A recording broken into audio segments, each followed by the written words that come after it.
Okay, part 2 na tayo. So this is just a continuation ng part 1, A and B. So sa part 2 naman, ang mangyayari is magkakaroon tayo ng mga konting problems. Mag-inject tayo ng mga konting problems and paano nyo i-rectify yung problem na yon. So, the same ang sitwasyon is tumatakbo yung makina. So, to check, we go to funnel directory. Again, 110. Main engine. So, tumatakbo yung makina. Ayan. The actual RPM is now 74. The telegraph is set to knob pull. And the control is at bridge control. Ayan. So, paano daw kung nagkaroon ng problema yung lube oil cooler? Ano mangyayari? What will happen? Process directory, yan, process directory.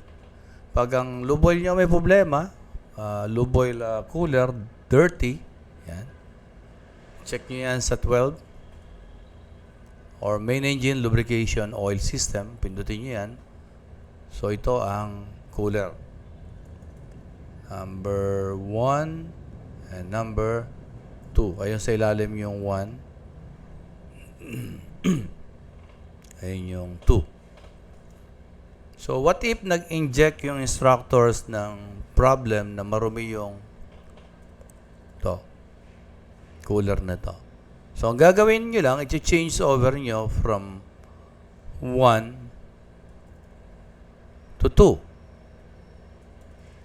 So, you have to be careful kasi pag namali kayo ng bukas, mamamatay yung ating main engine dahil nga tumatakbo.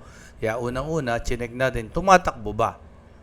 So, to change over, you have to open kung ano yung sarado, which is number 2. Buksan nyo yan. Yan. And then, tingnan nyo rin kung ito ay may cooling. Ang cooling neto ay nasa LT. Go to process directory. Yan. Punta kayo ng 10, fresh water system. So, ayan yung lube oil. Ayan main engine lube oil number 2. Ito yung number 1. As you can see, bukas ang 1. Sarado ang cooling ng number 2. So, bubuksan natin to. You have to open this. Yan. And then, go back to 012. What is 012 again? That is, ayan. Ito yung shortcut. Or pwede kang pumunta ng process directory. Yan. 12 is main engine lubrication system. Pag pinindot mo yan, mapupunta ka doon. Ayan, dito.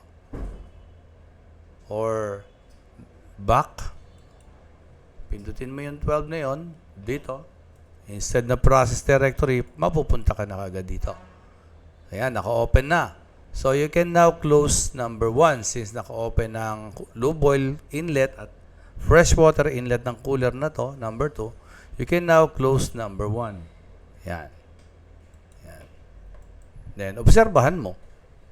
So, if the problem is umalarma halimbawa yung lube oil pressure, so gawin mo dalawa. The most important kasi is mabuksan mo yung isa.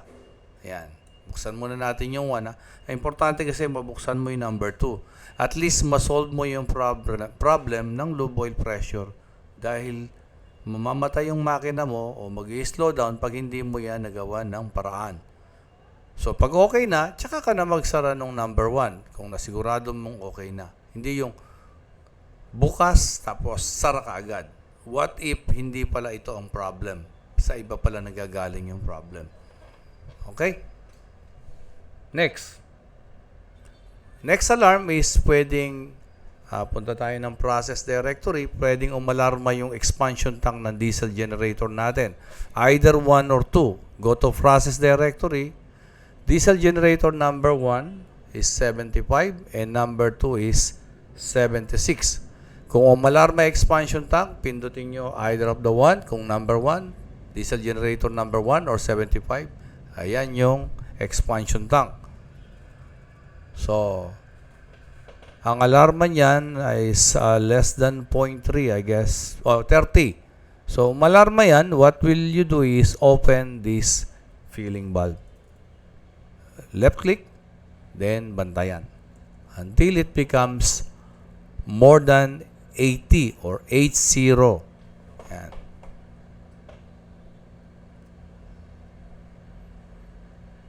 So, again, bantayan nyo mabuti. You will be having enough time para yan ay kargahan. Huwag nyo hayaan mag-overflow.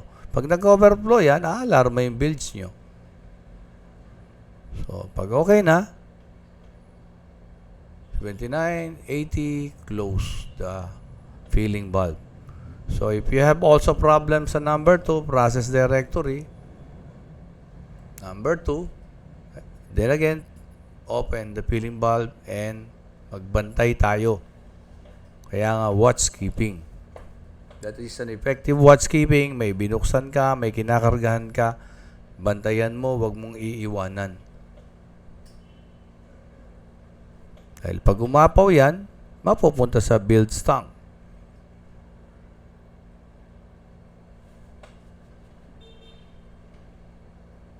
So, 65, 66.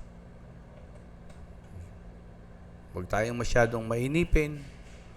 At minsan, wag din tayo masyadong nagmumultitasking kasi baka makalimutan natin. Kahit na magaling tayo, may posibilidad na makalimutan natin. Kasi in reality, hindi naman yan monitor lang. Yun, aakyat pa baka sa hagdan. So, you have to be very, very careful.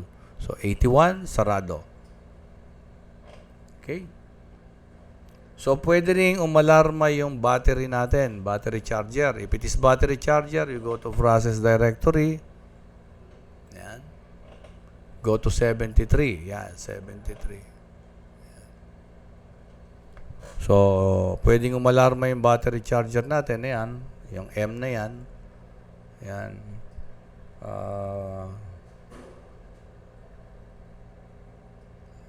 Napin natin yung 9629. Yan. Main battery charger failure. Pag yan umalarma, nakaganyan yan. Yan. On. Yan. Alarma na yan. So, magkakaproblema yung battery charger mo. Ayan. Mapansin nyo, ayan o. Ano magiging problema niyan? Bababa yung charge ng battery. So, ibig sabihin, nag-fail yung battery charger. So, dito, to rectify, itong on na to, right click nyo lang. Right click or left click para lang ma-on. So, as you can see, bumaba na siya, di ba?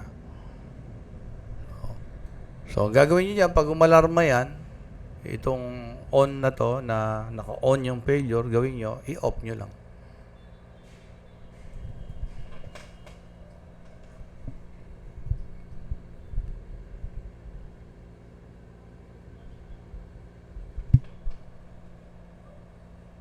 Okay? Basta umalarma ha. So, ito, ang gawin nyo, i-off nyo to. Saan nanggaling yan? Exit natin ha. Exit. Ayan. Pag lumabas, so, ayun. Pindutin natin. Makikita nyo yan dyan. Ito, pindutin nyo to para makita nyo. Alin yung nakadilaw. Since hindi nyo alam number, what you will do is pipindutin nyo yan. Yan. Pindutin nyo yan, makikita nyo. Ayun, nakadilaw oh. So, ibig sabihin, yun yung i-correct nyo. I-off nyo. Off nyo lang. Off. Ayun. Naka-off na. So, babalik na sa normal yung battery charger. Magcha-charge na uli siya. Okay.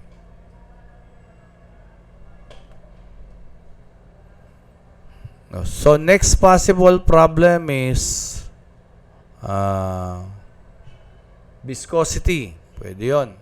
Pag viscosity naman, you go to process directory again.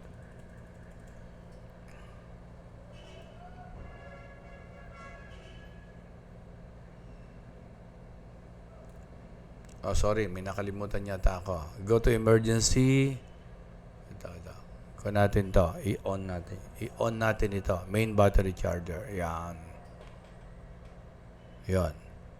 So, pagka-on natin nun, makikita nyo yung charge ng battery, tataas na.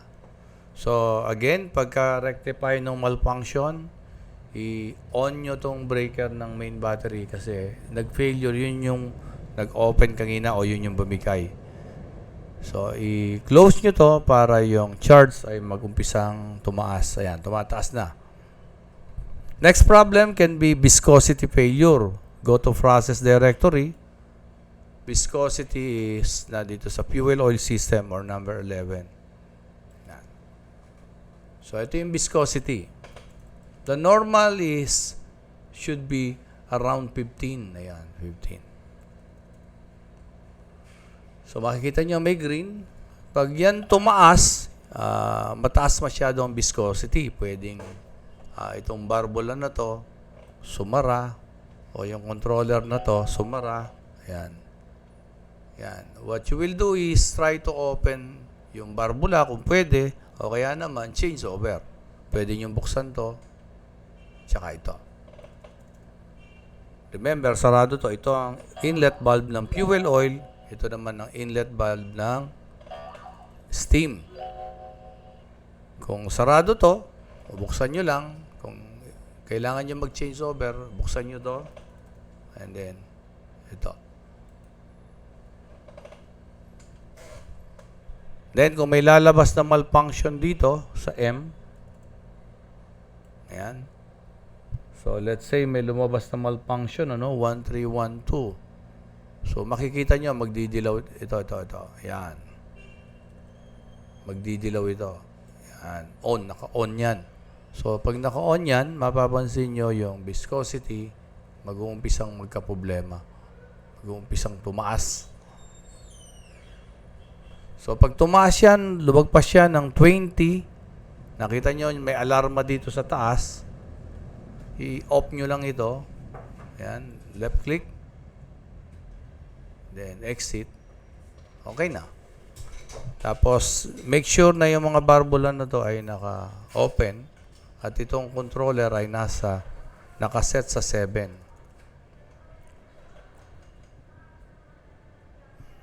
You have to open also itong steam tracing bulb. Steam tracing bulb ito para sa mga linya na buksan nyo yan. What if builds naman ang umalarma? Umalarma yung build. So, you need to go to process directory, 62 or builds sludge. And let's say, umalarma itong mga engine room forward, engine room starboard, engine room port, ER up, ayan. So, buksan nyo lang yung mga barbola na to. Isa, dalawa, 3, 4. Yan. Then, go to 63. Saan natin ikakarga? Dito sa dirty builds water tank. Then, ito. Buksan natin. Balik. And then, start the pump. And then, naka-auto. Para pag wala ng laman, mamamatay na siya ang kusa. So, kung may alarma kayo ng builds, kasi pwedeng maglagay yung instructor nyo ng alarma like engine room forward builds water leakage. May leaking, for example, 4607. Hanapin niya natin yung 4607. Yan, for example, ito. Pwedeng yan naka-on. So, pag nakita nyo yung nakadilaw ito, kulay dilaw na ganyan, ibig sabihin merong naka-activate na malfunction. So, buksan nyo yung M, hanapin nyo yun. Pag nakita nyo, i-right click nyo para ma-off. Ayan, para huminto yung pag-leaking. Sinisimulate niya kasi na may nagli-leaking na tubig. So, yun yung mga sample problem na pwedeng yung ma-encounter during watchkeeping.